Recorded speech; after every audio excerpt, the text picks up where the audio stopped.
Poverty, the state of being extremely poor, also known as destitution, beggary, or hardship. Poverty is not expecting the public to pay your bills with the sunken ship change at the bottom of their deep-sea pockets. We know diving down in search of 25 cents to lend is a more suffocating expedition than searching the Mariana Trench. Watching heads drop and eyes glance the other way at poverty's crime scene, as if our struggle is something councilmen can sweep beneath the rug of Olympic City glory. Poverty is walking past shopping malls and thrift stores, thankful for the shoes on your feet. Poverty is doing without necessities and waking up happy, just grateful for a healthy family.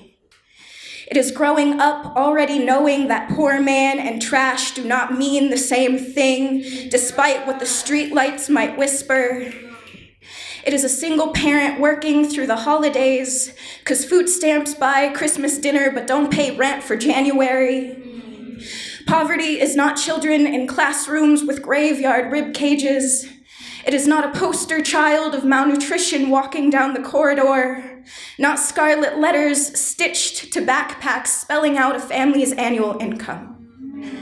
It is the high school dropout working 2 part-time jobs to support themselves in a system that won't consider general education keeping your head above the water as it ties cinder blocks to your feet. Poverty is the high school student working overtime for minimum wage to help keep a family of 5 from drowning.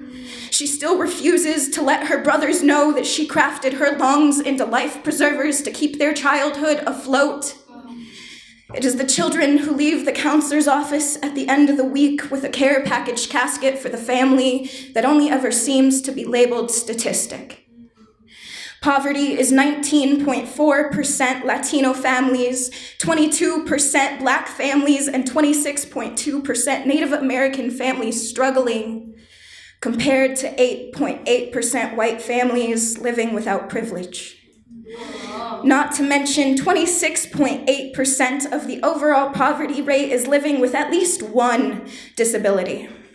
So maybe instead of gutting $17.2 billion from welfare programs like it's the treasure in a hungry man's chest, instead of shipping out harvest box rations and calling it your blue apron solution to America's dry bone desperation, we could try minimizing the need for government funding by waging war on poverty instead of the poor.